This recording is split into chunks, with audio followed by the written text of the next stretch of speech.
Su hijo acaba de matar a 2 niñas. Cuando me dice eso, mis piernas se empezaron a quebrar y yo me tuve que recargar en un vehículo. Yo no comprendía lo que me estaban diciendo y yo le dije no.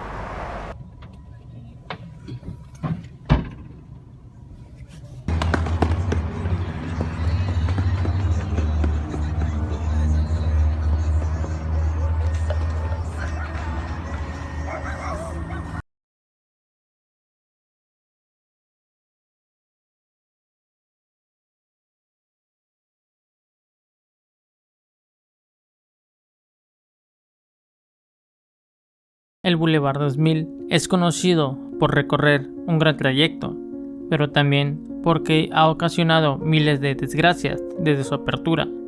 Este bulevar conecta dos grandes ciudades y cuenta con una longitud de 42 kilómetros, conectando la zona este de Tijuana con playas de Rosarito. Y el principal motivo de su construcción fue para detonar esta conectividad vial entre estas grandes ciudades. Según cifras del INEGI, a nivel nacional, Tijuana es el municipio más poblado de México, con una cifra que casi alcanza los 2 millones de habitantes, y estas cifras continúan en aumento. Esto porque aquí en Tijuana se encuentra la principal frontera del país y al mismo tiempo la más transitada en todo el mundo. Y es por esta gran tasa de habitantes en Tijuana que el Boulevard 2000 funciona como un desahogo de movilidad y se convierte en una de las vías más transitadas y rápidas para la población, llegando a transitar sobre ella un aproximado de 60,000 vehículos diarios. A todo esto hay que sumarle el hecho de la pésima ubicación de los principales puentes peatonales, los cuales se encuentran ubicados a unos 100 metros del paso principal. Esto, combinado con la falta de educación peatonal, ocasiona que ocurran atropellamientos a consecuencia de las personas que prefieren atravesar el Boulevard 2000 corriendo antes de caminar 50 o 100 metros hacia el puente. Y esto precisamente es lo que nos lleva al siguiente tema. Muerto niños, ancianos, ¿Cómo cuántas jóvenes, personas han muerto en accidentes aquí? Como 70, 72 personas. Cosas que nadie había hecho nada, ni se había divulgado nada. Aquí la primera muerte que fue de un niño de 7 años que fue arrollado en el puente de allá arriba de la gasolinería. Hasta el último que fue aquí enfrente, donde está una cruz de un muchacho que iba a trabajar y quedó muerto ahí. ¿Y la de las 2 estudiantes y otras señoras? Las 2 estudiantes fue por no cruzar el puente, que lamentablemente, no porque eran estudiantes a su corta vida, tuvieron que irse, ¿no?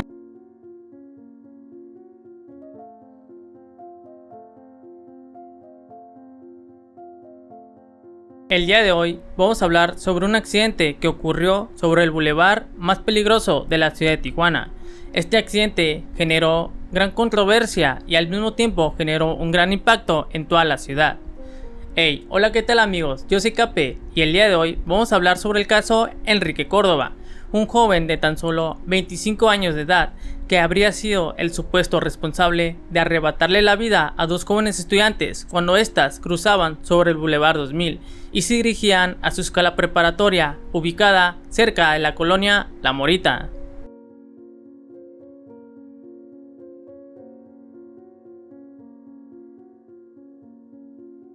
Aquel día miércoles 28 de octubre del año 2015 iniciaría con total normalidad en la vida de Enrique Córdoba, que como todas las mañanas madrugaba para alistarse y prepararse para su jornada laboral. Se levantó y alistó sus cosas. Cuando estaba listo, se despidió de su familia y subió a su vehículo para dirigirse a su empleo rumbo a Valle Bonito. Enrique Córdoba era un hombre casado y tenía 2 menores hijos. Él era el responsable de llevar la comida a la mesa para sustentar cada una de las necesidades de su familia. Para llegar a su empleo, era necesario transitar sobre el Boulevard 2000. Todo transcurría con total normalidad en la vida de Enrique Córdoba, pero no imaginaba que tan solo unos minutos después de haber salido de su domicilio, su vida cambiaría para siempre.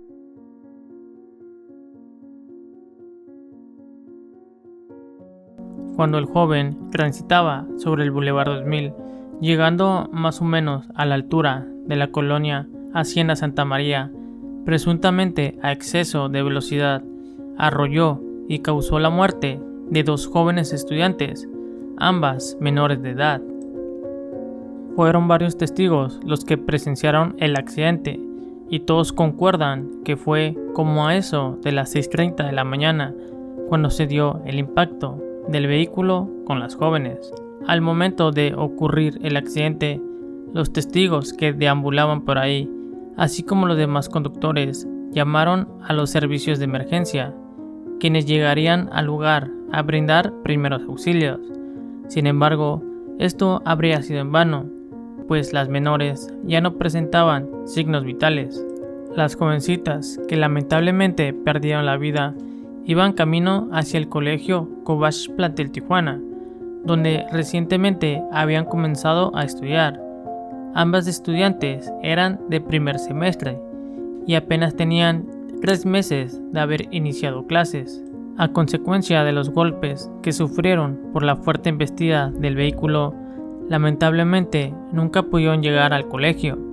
Las jovencitas tenían 15 y 16 años. Enrique Córdoba era el joven que estaba detrás del volante al momento del accidente. Él manejaba un vehículo Toyota Sedán sin placas. Así es como se logra apreciar en los videos que se encuentran publicados en la plataforma de Facebook. Este vehículo no le pertenecía a él, le pertenecía a su madre, pero ella se lo prestaba para que pudiera dirigirse al trabajo. En los primeros reportes se mencionaba que el conductor que había arrollado a las 2 jovencitas se había dado a la fuga, tratando, obviamente, de escapar de la situación del posible homicidio que había ocasionado. Según testigos, señalan que el joven nunca detuvo el vehículo, solo disminuyó la velocidad y a pesar de haber arrollado a las jóvenes, no hizo nada por ayudarlas. Según informes, el joven Enrique dio media vuelta hacia una gasolinera que se encuentra en la esquina y trató de escapar, provocando una persecución ciudadana. Como era de esperarse en estos casos, el flujo vehicular fue suspendido en toda esa área, mientras los cuerpos permanecían sobre el asfalto, en tanto llegaban los servicios médicos forenses para proceder con el levantamiento. Mientras todo esto ocurría, el joven Enrique Córdoba seguía prófugo. Recuerden que según informes se había fugado de la zona del accidente. Sin embargo, fue perseguido y acorralado por un chofer de Uber y un pasajero. Ellos fueron los que le dieron seguimiento desde la gasolinera, ya que temían que el conductor se pudiera escapar. Después de una breve persecución en auto y en pie, fue que lograron detener y someter a Enrique Córdoba entre las calles Azafrán y Bugambilias del fraccionamiento El Florido, cuarta sección, a tan solo 5 minutos de distancia del accidente.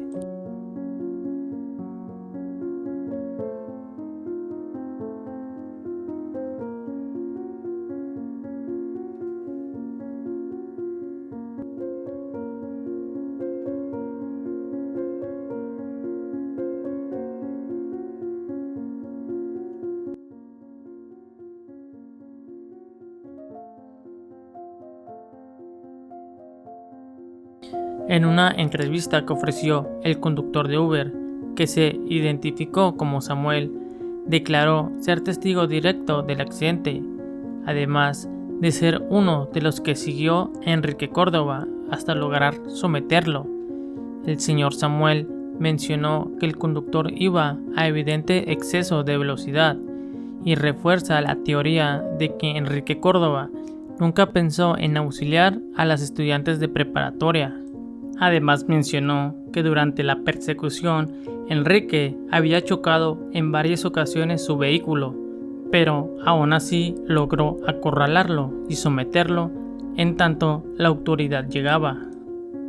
Según sus propias declaraciones, el joven no decía nada, solo que lo soltaran, y que le parecía extraño que no mostrara preocupación por lo que acababa de suceder.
me voy por mi carro. ¡Usa tu carro!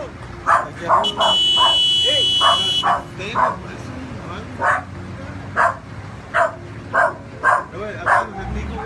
No, pero ¿por qué te atropellaste? Fue por el 2000, güey. ¿Pero por qué?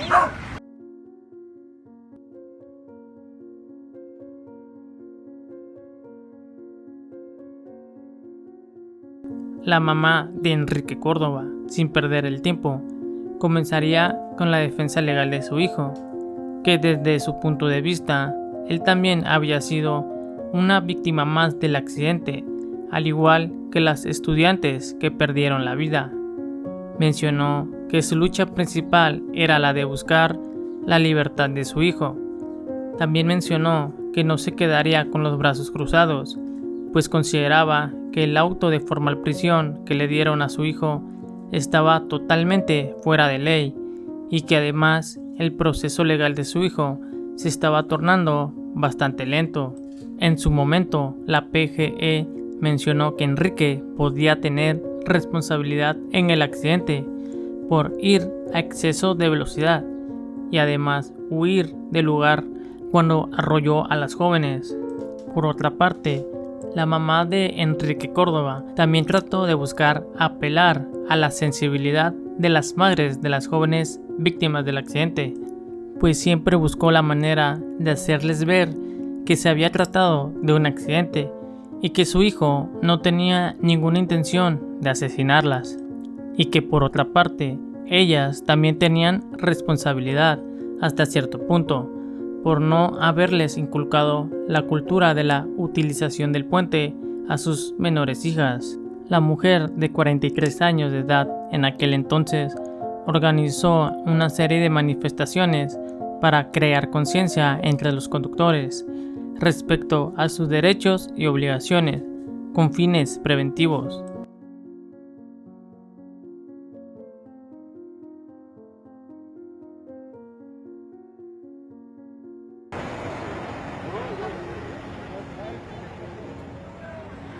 Estoy tratando de, apoyada de mis amigos, estoy tratando de concientizar a la gente.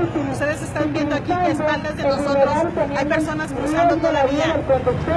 Hay personas arriesgando sus vidas, hay personas arriesgando la vida del conductor y eso no se vale. Esta no es una vialidad diseñada para que el peatón pase cuando tenemos un escasos metros. ¿Por qué decidieron hacerlo?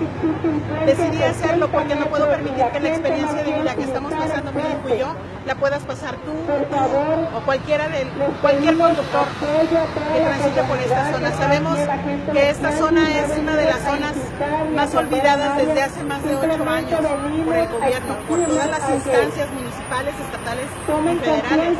No puedo permitir que mi experiencia de vida únicamente quede en vano.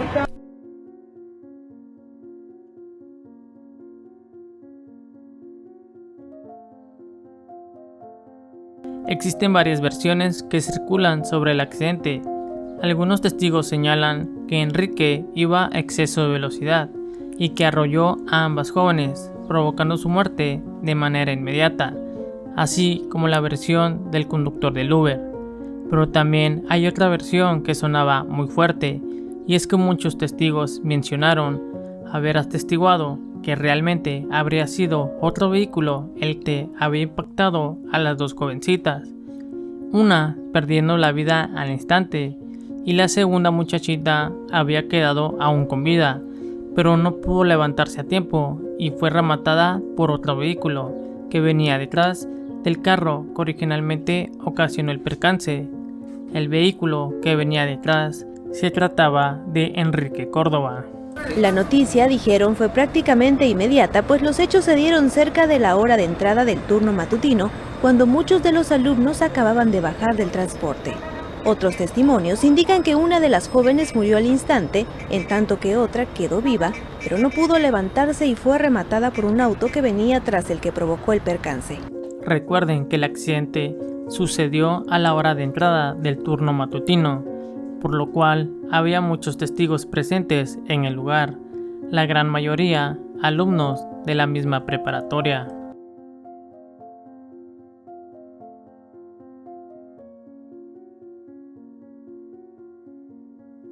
El accidente ocurrió en esta parte de aquí. Solo se necesita echar un pequeño vistazo para darse cuenta que es una zona de mucha movilidad. Está la Dulfi, el Calimax, la gasolinera y un Oxxo. Y sin sumar el hecho de que hay días que el flujo aún es mayor a causa de un sobre ruedas que se pone en esta avenida. Tampoco voy a negar el hecho de que el camino natural de ambas carreteras se encuentra atravesado por el Boulevard 2000. Lo ideal hubiera sido que el puente estuviera ubicado justamente aquí, en el paso continuo, natural, lógico, como ustedes lo quieran decir. Entonces es fácil para las personas que necesitan cruzar del punto A al punto B o viceversa, el cruzarse por aquí, porque no se quieren desviar del camino, por así decirlo, ya que el puente se encuentra ubicado a unos 100 metros de distancia, pero que los puentes no estén ubicados justamente en el paso peatonal más adecuado no debe y no puede ser tomado como una excusa para evitar caminar hacia ellos, y esto tiene mucho que ver con la cultura peatonal. Lo correcto es llegar aquí, caminar 100 metros hacia el puente, cruzarlo, caminar 100 metros hasta la Dulfi y continuar con su camino. Lamentablemente, para algunas personas es más fácil y sencillo atravesarlo, poniendo en riesgo su propia vida y la del conductor.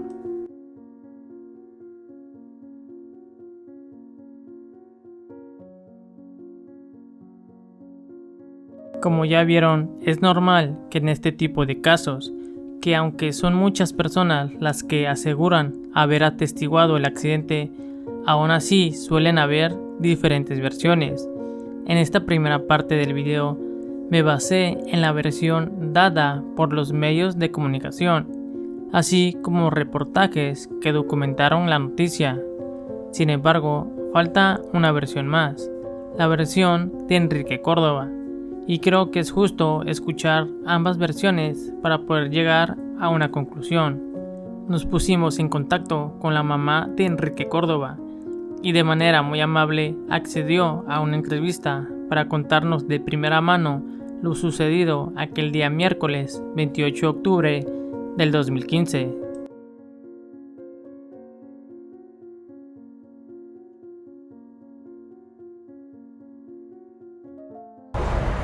Esa mañana mi hijo iba a su trabajo, salió muy temprano como lo hacía todos los días y él salió aquí adelante porque él vivía acá arriba en el ejido Francisco Villa, y él trabajaba en aquel entonces en el complejo de fábricas que está allá de aquel lado, en el cruce de Valle Bonito. Sí. Entonces pues por fuerza él todos los días tenía que pasar por aquí. Era su ruta. Su ruta diaria, laboral.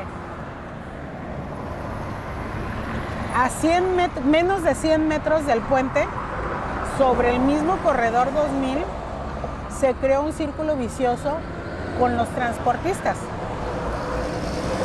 Los transportistas hacían la parada sobre el acotamiento del corredor 2000. Ok. No sobre Sobre la banqueta, ¿no? No, sobre la banqueta no, sobre la orilla del corredor 2000, o sea, son 3 hacia carriles, su izquierda. Pero ellos, desde el puente hasta acá, se hacía el tráfico porque se ponían todos los taxis y todos los camiones, sin alumbrado público, sin señalamientos, sin precaución ni cultura peatonal de la ciudadanía, de la población. Pues eso era un caos, ¿no? Era un caos. Y nadie podía conducir a alta velocidad. ¿Por qué? Porque todos sabíamos y todos teníamos conocimiento del relajo que se hacía ahí. Cuando esta vialidad es una vialidad que pertenecía en aquel entonces a la CIDUE, que es una dependencia estatal, por lo tanto era una vialidad estatal, y es una vialidad de circulación continua.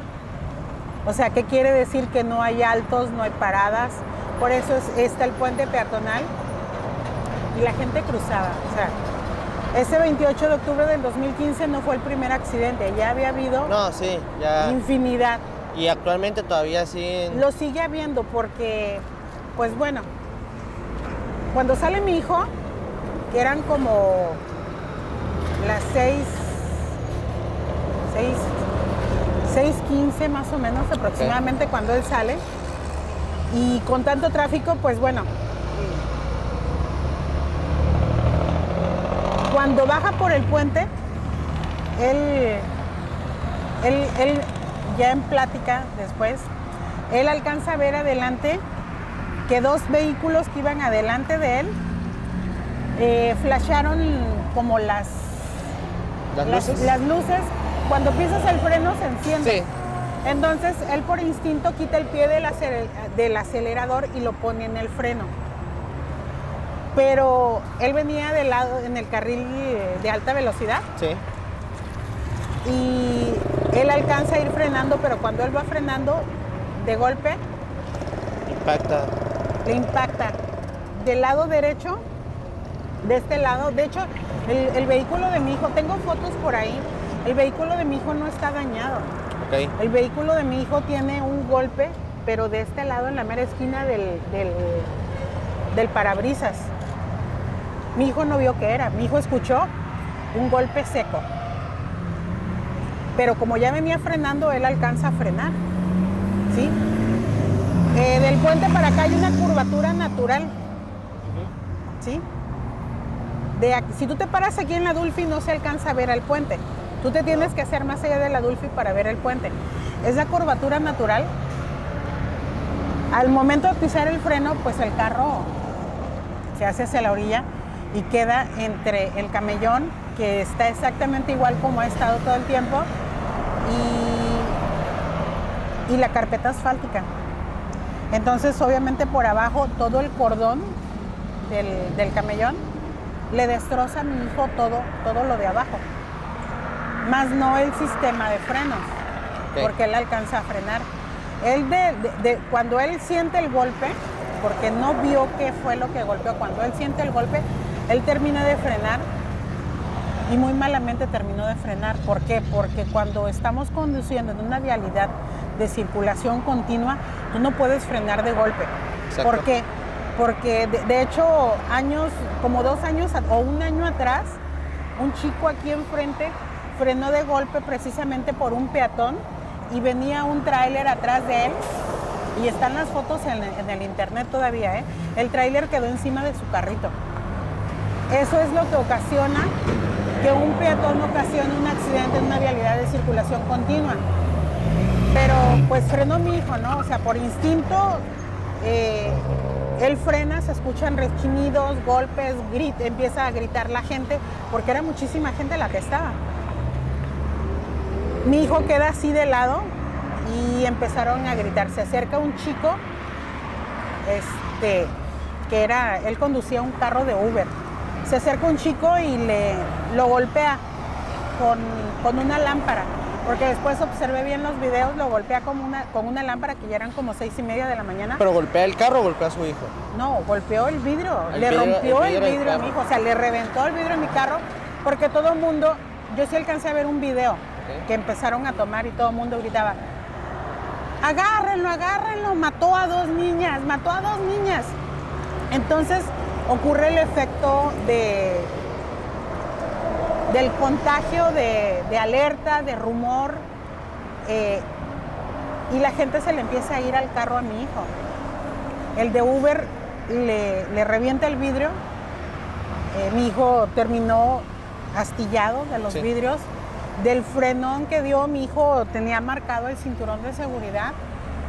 Y pues bueno, al momento que ve a la gente enardeciente, sin saber todavía lo que había ocurrido, mi hijo, como pudo, puso en marcha el carro, pero el carro ya iba destruido por abajo, ya iba dañado, muy seguramente lo del motor o algo así.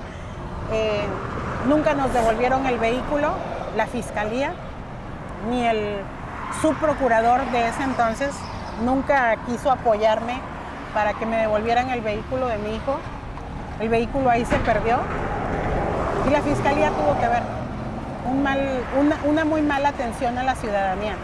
El fiscal de entonces, no voy a omitir su nombre porque no tiene nada que ver en esto, pero los malos manejos de la fiscalía han dañado y siguen dañando a mucha población, ¿sí? Y en ese entonces afectó mucho a mi hijo y a mi familia. completa, porque esto fue algo que afectó a todos. Mi hijo, como puede, arranca el carro y se viene por acá.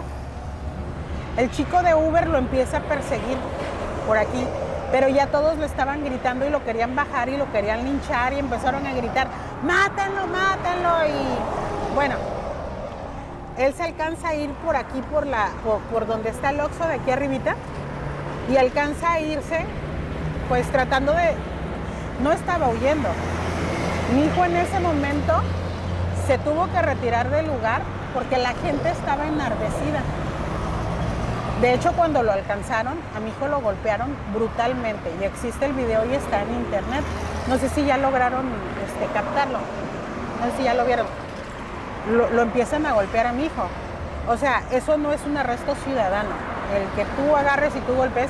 Mi hijo se quitó como 3 veces, esa parte no la subieron, pero mi hijo, dicho por él mismo, se quitó como 3 veces al chico de Uber y se lo tiró porque no sabía mi hijo qué había sucedido, no sabía qué es lo que estaba pasando.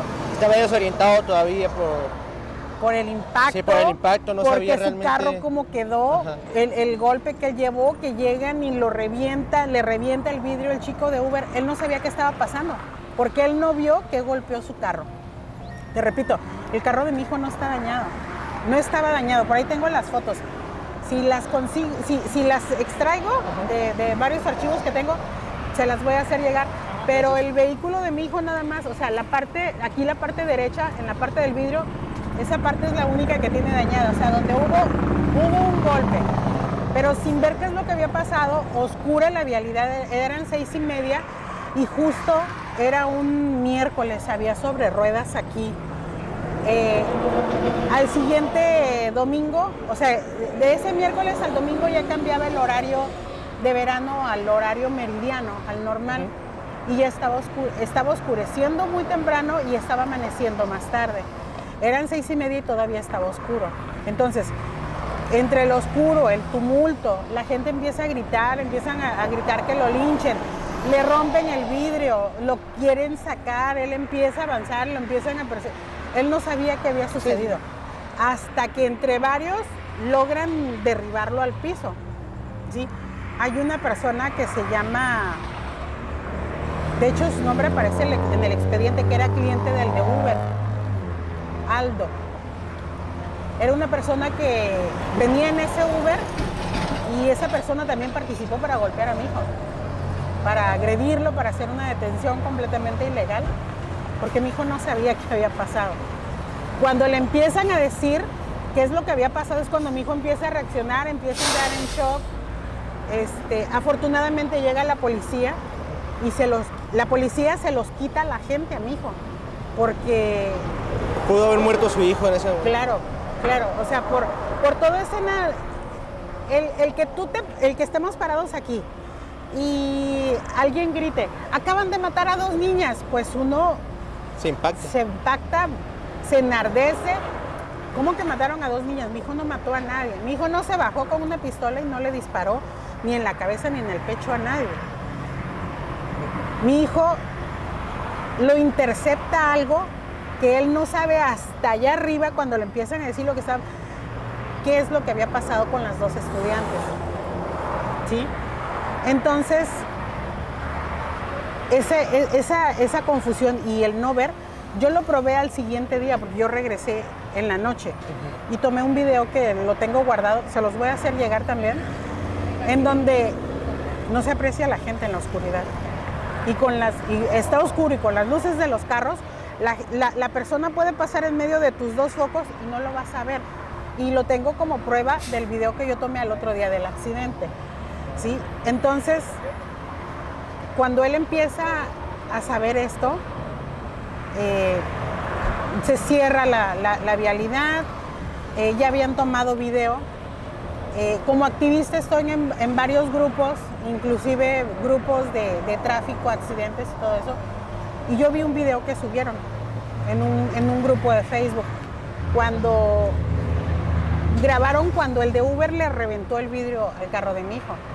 Cuando yo lo quise descargar ya lo habían eliminado. Pero yo me enteré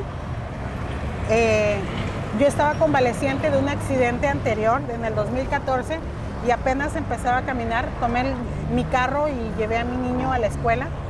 En la escuela, están dejando a mi hijo en la escuela, me habla mi nuera y me dijo, suegra, Enrique tuvo un accidente. Eso fue lo que me dijo nada más. ¿Puede venir para acá? Y pues me regreso al carro, vengo con mi nuera que vivían acá arriba en el ejido. Y a mi nuera me trae a donde tenían detenido a mi hijo. Y pues bueno, o sea, fue una circunstancia cuando yo vi a mi hijo en la camioneta de la policía municipal. Yo no sabía qué estaba pasando en ese momento. Te repito, yo estaba convaleciente y apenas empezaba a volver a caminar de un accidente que tuve. Y me acerco y el oficial me detiene y me dice que no podía hablar con él. Le dije, es mi hijo. Entonces me jala y me dice lo que veo. Pero el oficial me dijo. O sea, los señalamientos y la manera en la que se conduce los departamentos de seguridad pública son muy malos. Y siguen estando malos. A mí lo que el oficial... No recuerdo su nombre, pero los identifico a todos. El oficial me dice, su hijo acaba de matar a 2 niñas. Cuando me dice eso, mis piernas se empezaron a quebrar y yo me tuve que recargar en un vehículo. Yo no comprendía lo que me estaban diciendo y yo le dije no. Y me jala otro policía y me dice, allá está su carro y yo me voy al carro de mi hijo, porque identifico que el vidrio estaba roto. Y me asomo al carro y veo adentro todos los vidrios rotos, a mi hijo sangrando, arriba de la patrulla. Fue un shock muy, muy tremendo lo que yo estaba viendo. Ya eran las 8 de la mañana. Y me empiezan a platicar, pero yo ya me tuve que recargar porque yo ya no podía caminar. O sea, yo avanzaba un paso y yo sentía que yo me iba, que yo me hundía. Lo primero que hice fue hablarle a una comadre mía, que es activista también, y a un amigo que es abogado. Les expliqué la situación y pregunté a dónde iban a llevar a mi hijo. Ya me dijeron que a la delegación de Villa Fontana, que lo tenían que presentar ante el juez municipal para poder turnarlo a la fiscalía.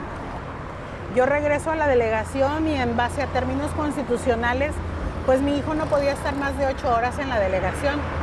Mi hijo ingresó a la delegación como a las 9 de la mañana de ese mismo 28 de octubre del 2015 y a mi hijo lo trasladaron de aquí de la delegación a la fiscalía hasta medianoche.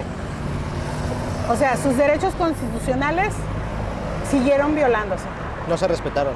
No se respetaron y no salió en tiempo y forma mi hijo. No fue trasladado en tiempo y forma mi hijo. Lamentablemente seguimos viviendo en un país donde la ley y la justicia es para quienes tienen dinero. Para quienes no tenemos dinero, tenemos que ampararnos con Dios y poner todo en manos de Dios porque no nos toca. No tenemos para aportar, para agilizar. En esas horas que estuvo mi hijo en la delegación, tuvo muy malos tratos. Fue violentado físicamente, fue violentado verbalmente, fue atormentado psicológicamente. Tomaron ya en ese momento, ya había fotos de las 2 jóvenes que quedaron tiradas en el asfalto, que nada más un cuerpo fue el que golpeó el carro de mi hijo y a mi hijo lo procesaron por la muerte de 2 cuerpos. Trasladan a mi hijo a la fiscalía a medianoche después de que volvieron a violar todos sus derechos y yo me retiro a mi casa. Ya no había nada más que hacer, yo estuve ahí parada. De hecho, se acerca el perito, me ubica en el estacionamiento de ahí de la delegación de Villa Fontana y me agarró así y me dice, ya supimos que es tu hijo. ¿Andaba mal tu hijo? Yo volteo y me le quedo viendo con cara, o sea, la realidad es que pensé, yo lo vi con cara, ¿qué te pasa, pendejo? Indignado. Por supuesto. Sí. O sea, El cómo se dirige la autoridad aquí en Tijuana, Baja California, es una porquería. No todos. Tengo amigos que son oficiales de la Secretaría de Seguridad Pública Municipal, que son todos unos caballeros honorables, igual en lo que antes era la PFP, que también son caballeros honorables. Y en las nuevas policías tengo amigos también y conocidos que son caballeros honorables, pero también conozco mucha gente que está arraigada de muchos años atrás, que son corruptos, que son mal encausados, que son irrespetuosos ante la ciudadanía y que piensan que ellos son los que hacen las leyes. Las leyes ya están escritas y las leyes se hicieron para ser respetadas y para ser conducidas con respeto y con decoro hacia la ciudadanía. Y que el perito me haya tomado y me haya dicho, ya supimos que es tu hijo, jefa, ¿andaba mal? O sea, por supuesto que no respondí nada porque yo andaba en shock todavía, pero dentro de mí sí lo dije. ¿Qué te pasa, pendejo? Mi hijo iba a trabajar.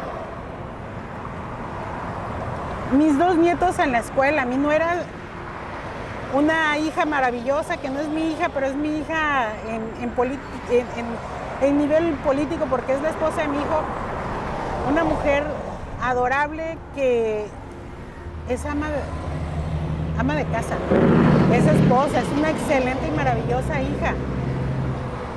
Mi hijo iba a trabajar, iba a producir para su familia, a producir para la ciudad, porque mis hijos pagan impuestos, trabajan, tienen trabajos, pagan impuestos. Fue algo muy indignante que la policía se dirija a una madre así y luego que me llamen asesino a mi hijo no es ningún asesino, nunca fue un asesino. ¿Sí? Al otro día en la fiscalía yo llego y quien estaba de su procurador aquí en Tijuana sale a decir a los medios, yo espero que llevan a mi hijo a tomarle la comparecencia. Cuando sale mi hijo del edificio, yo lo veo y mi hijo no pudo hablar. Mi amigo, abogado, me dijo, espérame tantito, lo voy a acompañar hasta allá. Y yo seguí atrás, ¿qué pasó? ¿Qué pasó? Y volteé a mi hijo y me dice, nada. Pero tenía un nudo en la garganta terrible que yo comprendí, yo sentí esa comunicación de todo está mal, todo está mal. Para ese entonces ya estaban los familiares de las 2 estudiantes y empiezo a indagar. ¿Qué es lo que me hizo levantarme a indagar y salir como, no sé cómo que salí, pero empecé a indagar con los de los puestos, con la gente de aquí alrededor, con las personas que trabajaban aquí en la gasolinera en ese entonces, con los camiones que salían de allá, con todo el mundo empecé a indagar, con todo el mundo. O sea, mi vida no se dedicó más que a tornarme a armar el accidente y a buscar la verdad. Y la reacción de su procurador, lo entrevistan después de esa declaratoria de mi hijo. El subprocurador sale y le dice a la ciudadanía, le pregunta al reportero, ¿y el joven? ¿Qué va a pasar con el joven? Y agarra su procurador porque estaba así y voltea hacia una cámara. Pues si tiene los 2 millones de pesos de la fianza que le asignaron, pues su mamá se lo puede llevar a su casa. O sea, esa ironía con lo que las autoridades se refieren a la ciudadanía es un asco. Es una burla, ¿no? Me pisoteó, me humilló, me violentó. No sé cuántos delitos más pueda yo sobreponer a este caballero, que pues bueno, no sé si sea caballero con esa íntegra ética que demostró tener hacia una madre y hacia una familia que fue afectada muy crudamente, porque la familia de mi hijo fue afectada crudamente por 2 peatones que no tuvieron sus familias ni la educación ni la conciencia 100 vehículos por minuto, divídelo entre 60. ¿En qué segundo pasarías tú de la mano con tu hijo? Una irresponsabilidad total el cruzar. Que el puente estaba muy allá, que había delincuencia. Discúlpame.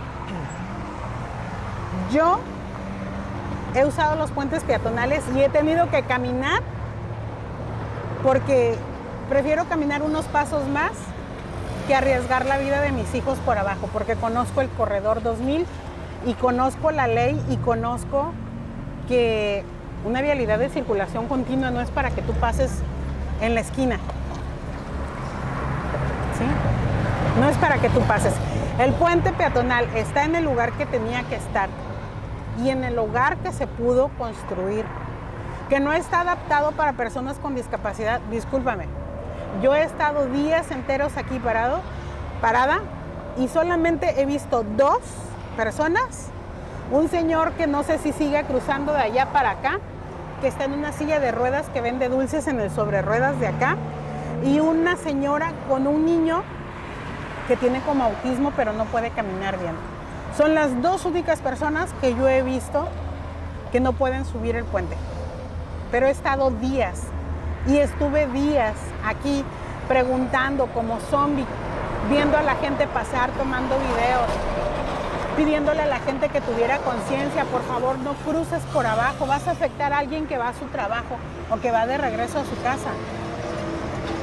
Y una vez que mi hijo es trasladado a la penitenciaría, se viene la audiencia inicial y pues en la audiencia inicial le dan el auto de formal prisión para que dentro lleve el proceso, cuando no debía haber sido eso. Lamentablemente se politizó mucho el tema.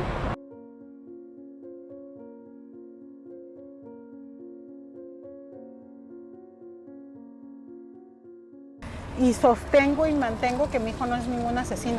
Que si en algún momento hubo un asesino, fueron las 2 familias que llevaron a sus hijas de la mano a cruzar, no sé en qué segundo, con 100 vehículos por minuto. Cruzaron solas. Una mamá estaba en medio del camellón, las otras 2 chicas cruzaron solas y la otra mamá estaba dentro de este Oxxo. Son las 6:26 de la mañana del día miércoles 18 de octubre del 2023 y por lo menos a esta hora el Boulevard 2000 no te ofrece la mínima oportunidad de cruzarlo. No hay ni un solo intervalo o un lapso de tan solo 5 segundos que no pase un vehículo.